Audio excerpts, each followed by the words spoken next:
오늘 말씀 고린도후서 4장 7절에서 12절까지 말씀 봉독하도록 하겠습니다. 우리가 이 보배를 질그릇에 가졌으니 이는 심히 큰 능력은 하나님께 있고 우리에게 있지 아니함을 알게 하려 함이라. 우리가 사방으로 우겨쌈을 당하여도 쌓이지 아니하며 답답한 일을 당하여도 낙심하지 아니하며 박해를 받아도 버림받지 아니하며 거꾸로 트림을 당하여도 망하지 아니하고 우리가 항상 예수의 죽음을 몸에 짊어짐은 예수의 생명이 또한 우리 몸에 나타나게 하려 함이라. 우리 살아있는 자가 항상 예수를 위하여 죽음에 넘겨짐은 예수의 생명이 또한 우리 죽을 육체에 나타나게 하려 함이라. 그런즉 사망은 우리 안에서 역사하고 생명은 너희 안에서 역사하느니라. 아멘. 잠깐 기도하고 시작하도록 하겠습니다. 거룩하신 하나님 아버지, 감사합니다. 오늘도 우리에게 새날을 허락하여 주시고 또한 하나님의 말씀 앞에 설 수 있도록 인도하여 주신 것 감사합니다. 하나님의 말씀을 듣고 우리 마음에 새기며 하나님께서 우리에게 원하시는 주님 기뻐하시는 자녀의 모습으로 빚어지는 시간 되게 하여 주시옵소서. 하나님 말씀을 전하는 자의 입술을 붙잡아 주시고 듣는 이의 심령 가운데 동일한 성령께서 역사하여 주셔서 하나님과 함께 동행하는 시간 되게 하여 주시옵소서. 감사드리며 예수 그리스도의 이름으로 기도드렸습니다. 아멘. 오늘은 질그릇의 신비라는 말씀의 제목으로 함께 나누도록 하겠습니다. 오늘 말씀의 수신자가 되는 고린도 교회는 바울의 2차 전도 여행 마지막 방문지였던 고린도 지역이 세워진 교회입니다. 당시 고린도는 로마 제국의 굉장히 주요한 도시 가운데 하나로서 대륙과 대륙을 연결하며 물자와 사람, 문화와 종교에 이르기까지 모든 것이 맞닿고 또 흘러가는 굉장히 중요한 지역이었습니다. 그로 인해서 다른 곳보다 더 세속적이기도 하고 또 음란하기도 하며 영적으로는 굉장히 어두운 지역이 바로 고린도 지역입니다. 하지만 하나님께서는 이곳에 사도 바울을 보내셔서 복음을 듣게 하셨고 교회를 세워주셨습니다. 1년 6개월의 시간을 고린도에서 사역을 한 바울은 고린도를 떠난 이후에도 우리가 익히 알고 있는 고린도 전서와 후서를 통하여 성도들을 가리키고 세워나가게 됩니다.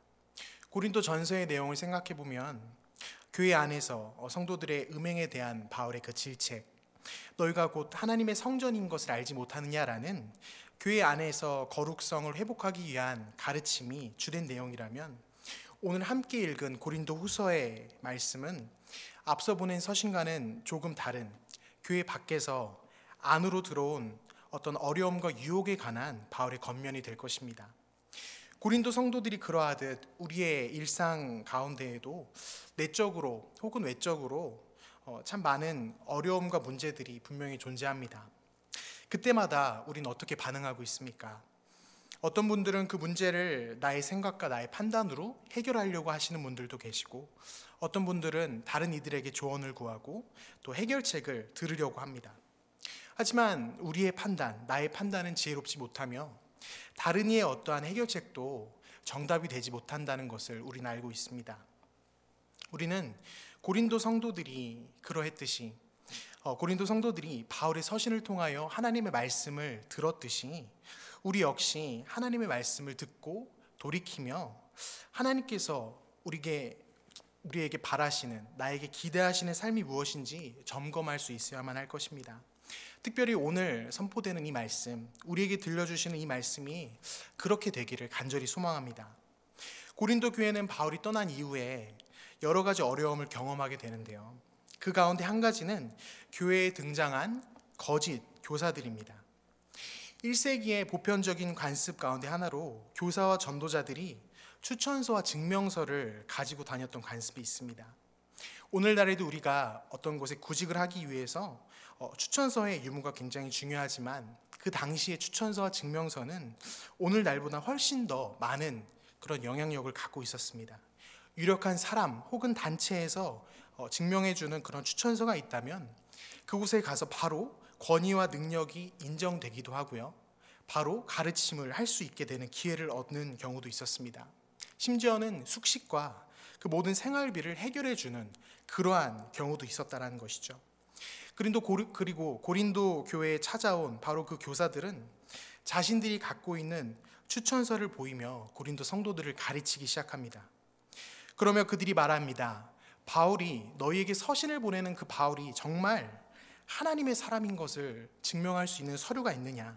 증명서가 있는가? 그가 정말 하나님의 사도가 맞는가? 더 나아가서 그 바울이 너희에게 서신을 쓰는 그 바울이 하나님께서 그를 사용하시기에 부족함 없는 능력을 갖췄는가라는 바울에 대한 의문들을 성도들이 품게 만들었다는 것입니다. 오늘날로 말한다면 바울은 자신이 개척한 그 교회의 성도로부터 그 권위를 인정받지 못하는 참으로 우스꽝스러운 지경에 이르게 된 것이죠. 학자들은 말하기를 고린도에 들어온 이 거짓 교사들은 추천서를 가지고 있는 것은 물론이고 어떤 눈에 보이는 은사와 탁월한 언변, 지성을 갖춘 그런 모습으로 보였을 것이다 라고 추측합니다. 문제는 그런 교사들의 모습에 성도들이 그 모습이 굉장히 좋아 보였다라는 것이죠. 나빠 보이지 않았다는 것입니다. 그들이 가져온 추천서는 하나님께서 그들을 정말 사용하실 것처럼 보이기도 하였고 또 그들이 보여준 어떤 능력들, 눈에 보여지는 어떠한 그 증거들은 세상적으로 보기에도 인정할 만하다라는 것입니다. 그와는 반대로 바울은 참 부족해 보였지요. 사람들은 그가 서신이 아닌 직접 마주할 때 그의 글에는 힘이 있으나 직접 마주할 때에는 실제 그 모습은 그렇지 못하다라고 이야기했습니다. 이처럼 여러모로 그 거짓 교사들과 바울은 비교될 수밖에 없었다는 것이죠. 만약을 가정한 것이지만 우리가 만약 고린도 교회 성도들이었다면 어떠했겠습니까? 이에 바울은 성도들에게 이렇게 선언합니다. 고린도후서 3장 1절 말씀인데요.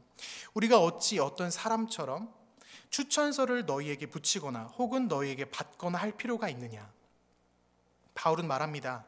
하나님의 일꾼됨과 하나님의 능력을 증명하는 방법은 추천서는 물론이거니와 세상적인 어떠한 것으로도 증명되는 것이 아니라는 것이죠. 여기서 우리는 바울의 선언에 굉장히 주목해야 됩니다. 바울은 우리에게 굉장히 중요한 것을 이야기합니다. 우리가 고백하고 우리가 믿고 있는 이 기독교 신앙은, 이 기독교 신앙이 증명되는 방법은 눈에 보이는 어떠한 세상적인 것과는 다르다는 것이죠. 물과 기름이 섞이지 않듯이 세상의 어떠한 것과 본질적으로 다른 방법으로 우리는 증명되어야 한다는 것입니다. 우리는 하나님이 살아계신 예수 그리스도의 그 구원하심과 부활하심을 믿는 그 믿음을 고백하며 그 믿음의 방식으로 살아가는 하나님의 자녀들입니다. 그 방식으로 우리는 이 땅을 살아갑니다. 눈에 보이는 현실을 뛰어넘어 그 법칙을 뛰어넘어 믿음의 방식으로 살아가는 것이 바로 우리라는 것이죠.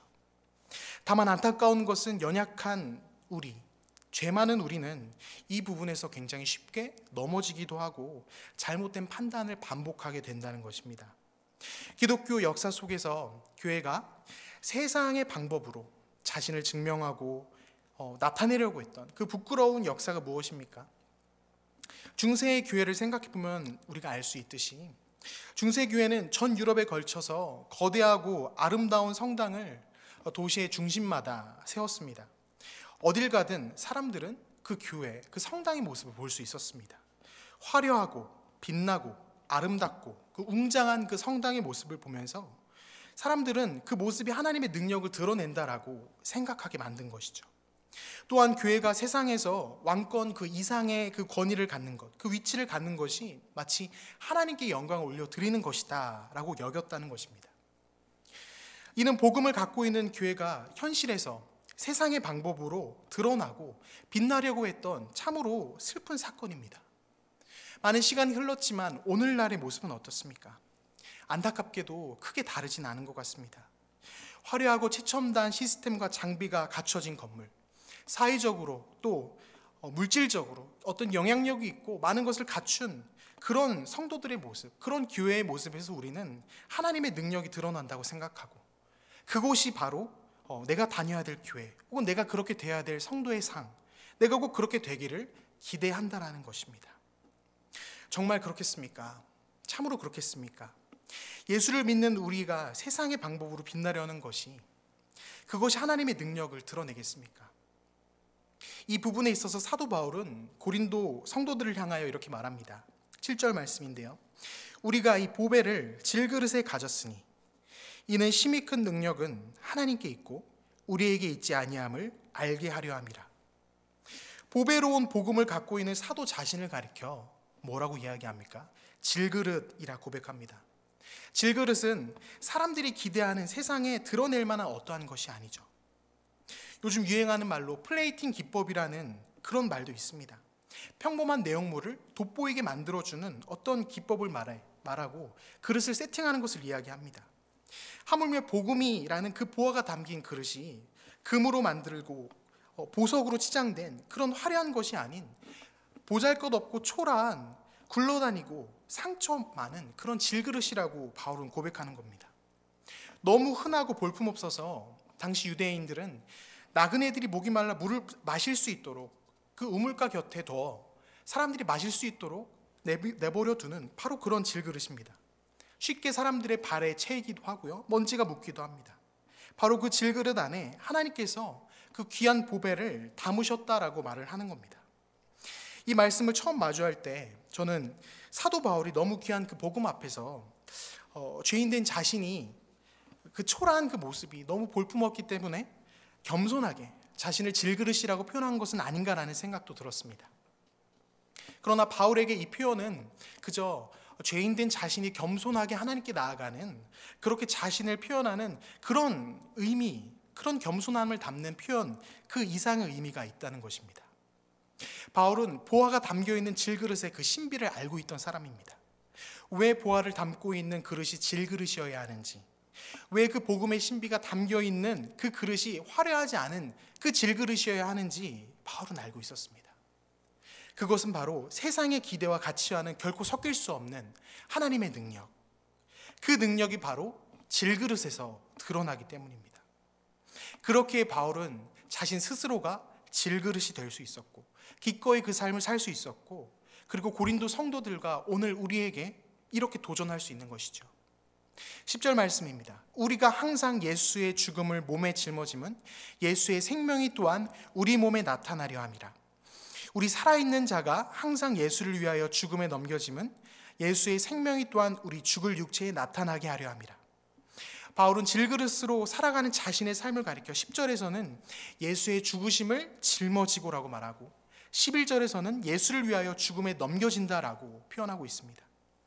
10절에 죽음을 몸에 짊어진다라는 것은 그저 예수 그리스도의 그 죽음을 그저 머리로만 기억하고 넘어가는 가벼운 의미가 아닙니다. 헬라어로는 네크로시스라는 단어가 사용되는데요, 이것은 죽어가는 그 상태, 그 과정을 함께 나눈다는 의미를 갖고 있습니다. 예수님께서 고통 가운데 골고다로 오르시고 피를 흘리시고 눈물 흘리시고 힘겹게 십자가를 지고 오르셨던 모든 걸음을 함께 동참하며 걷는다는 것이죠. 아무든지 나를 따르려거든 자기를 부인하고 자기 십자가를 지며 나를 따를 것이니라. 예수 그리스도의 죽으심을 따라 나를 부인한다는 것, 우리에게 가장 그 어려운 그것들을 살아내는 것, 바로 그것을 의미합니다. 왜 그래야만 합니까? 왜 그렇게 그 어려운 것들, 예수 그리스도의 고난을 함께 동참하며 함께 짊어지며 그 질그릇의 모습을 살아가야만 합니까? 왜냐하면 그래야만 바로 하나님의 능력이 나타나기 때문입니다. 10절 후반절에는 예수의 생명이 또한 우리 몸에 나타나게라고 바울은 고백합니다. 11절 후반절에도요, 우리 죽을 육체에 나타나게 하려 함이라. 하나님의 능력, 곧 예수의 생명이 나타나게 하려 하기 위함이라는 것입니다. 바울은 자신이 하나님의 일꾼됨을 어떠한 추천서로 증명하려고 하지 않았습니다. 사람들의 인정을 받는 것으로 증명하려 하지 않았습니다. 세상적인 어떤 탁월함과 보여지는 것으로 증명받으려 하지 않았습니다. 그저 바울은 자기 안에 나타나는 예수의 그 생명으로 증명되길 원했다라는 것이죠. 이것이 바로 믿음으로 사는 사람들의 모습입니다. 교회의 모습입니다. 성도의 모습입니다. 하나님의 능력이 드러남으로써 확증되는 것입니다. 바로 이것이 질그릇에 담긴 보화의 신비라는 것입니다. 말씀을 준비하면서 참 많은 어려움이 있었습니다. 누구보다 먼저 이 말씀 앞에 말씀을 전하는 저부터 순종하고 살아내야 하면서도 불구하고 현실에서 저의 모습은 참으로 그렇지 못하기 때문입니다. 무력하고 부끄러운 저의 모습을 알고 있기 때문이죠. 질그릇이어도 하나님의 능력만 드러난다면 괜찮다라는 그 바울의 절절한 마음이 말씀 가운데 느껴지면서도, 그러면서 한편으로 제 마음 가운데 싸워지는 그 목소리는, 그럼에도 불구하고 내가 그 질그릇의 삶을 사는 것, 그 고난의 자리로 가는 것은 싫다라는 그 내 마음 가운데, 제 마음 가운데 드러나는 이 음성을 저는 들었기 때문입니다. 이것이 바로 죄 많은 인간의 모습이 아니겠습니까? 예수와 함께 시련과 어려움을 살아내느라 깨어지고 금이 가고 볼품 없어지는 그러한 질그릇이 아니라 더 인정받고 싶고 빛나 보이고 싶고 사랑받고 싶은 그 마음 말입니다. 질그릇 안에 담긴 보화가 아닌 금그릇 안에 담긴 보화이고 싶은 것입니다. 내가 질그릇이 되는 것이 아닌 내가 금그릇이 되는 것. 이 말씀을 함께 나누는 하늘빛 우리 모든 성도님들은 어떻습니까? 우린 이 말씀 앞에서 우리 각자의 중심을 점검해 봐야 될 것입니다. 나는 과연 바울과 같이 예수의 생명이 드러나도록 그 능력이 경험되어지는 삶을 내가 기대하고 있는지, 아니면 나의 기대하는 너무 다른 모습인지. 오늘날에도 우린 다 알 수 없지만, 또 볼 수 없지만, 세계 전 방위에 걸쳐서 곳곳에서 각자의 자리에서, 직장에서 보냄받은 선교지에서 묵묵히 또 잠잠히 불이익과 어려움을 감당해내는 하나님의 능력으로 살아가는 이들이 분명히 있습니다. 그리고 하나님께서는 우리에게 그들의 모습을 보라고 하십니다. 우리도 그들과 같이, 바울과 같이 그렇게 살아가라고. 그들은 마치 도살장에 끌려가는 그 양과 같이, 예수 그리스도의 그 모습과 같이 미랄이 되어 살아가고 있다는 것이죠. 그리고 그들의 삶 곳곳에서 그들을 바라보는 이들의 마음과 시선에서 하나님께서 일하고 계시다는 것입니다. 그들의 고백이 곧 바울의 고백과 다르지 않을 것입니다. 사방에서 우겨쌈을 당하고 있다. 답답한 일을 당하고 있다. 박해를 받고 있다. 거꾸러뜨림을 당하고 있다. 바울의 고백과 다르지 않을 것입니다. 그러나 거기서 끝나는 것이 아닙니다. 그러나 하나님의 능력 가운데 그들이 살아가기에 거기서 멈추는 것이 아니라 우겨쌈을 당하여도 쌓이지 아니하며, 답답한 일을 당하여도 낙심하지 아니하며, 박해를 받아도 버림받지 않으며, 거꾸러뜨림을 당하여도 망하지 않을 것이라는 것입니다. 하나님은 그 가운데에서 하나님의 생명이 죽을 우리의 삶을 통하여 일하시는 것을 보게 하신다는 것입니다. 참으로 유한하고 질그릇 같은 우리의 인생에 찾아오는 세상의 폭풍과 고난의 파도가 많이 있습니다. 그러나 예수 그리스도와 함께 그 고난 당하심을 나의 삶에 짊어지고 나아갈 때 하나님의 생명이 우리의 삶을 통하여 일하신다는 것입니다. 사도 바울은 다른 서신에서도 이렇게 고백하였습니다. 로마서 8장 17절 말씀인데요. 우리가 그와 함께 영광을 받기 위하여 고난도 함께 받아야 될 것이라. 디모데후서 2장 11절 말씀입니다. 우리가 주와 함께 죽었으면 또한 함께 살 것이요.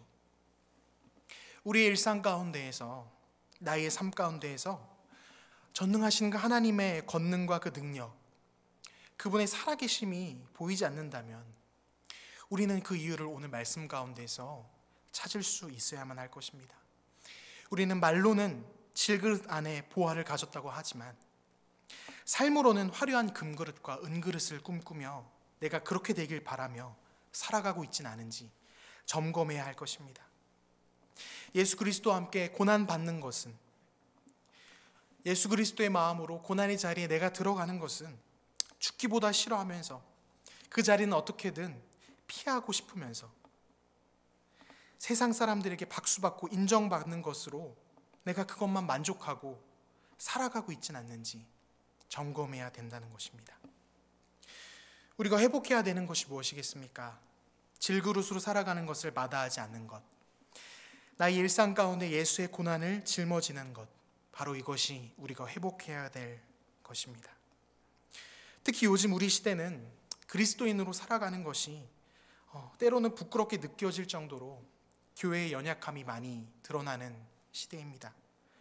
세상이 우리를 바라보는 시선이 참으로 따갑습니다. 그렇기에 우리는 오늘 본문의 이 사도 바울의 고백처럼 세상의 어떠함으로 교회가 증명되고 성도가 증명되는 것이 아닌 하나님의 그 예수 그리스도의 그 능력, 하나님의 능력, 예수 그리스도의 그 생명이 드러나는 그 능력으로 말미암아 우리가 드러나야 되고 증명되어야 된다는 것입니다.